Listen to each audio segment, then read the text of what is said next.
I, Gerald R. Ford, do solemnly swear that I will... Of all public figures, none are more vulnerable than those who campaign or hold office. It's been a great tradition in the United States that people seeking political office or those holding a public office, wherever they go, they try to make contact with the public. In September of 1975, as President Ford walks to the Capitol complex in Sacramento, California, he notices a small, waif-like woman in red. Ford had his hands out and was waving and had just come from breakfast with the businessmen, and he looked like cardboard to me. But at the same time, I had ejected the bullet in my apartment, and I used the gun as it was. Ford is not hit.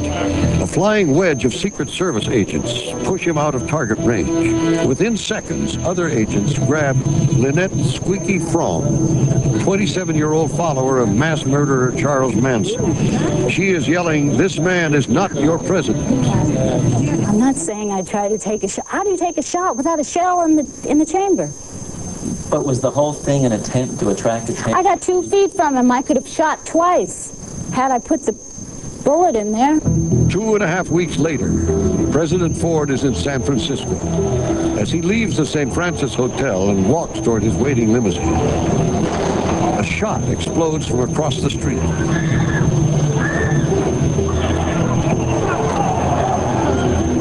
Ford is immediately shoved into a presidential car that speeds him out of harm's way.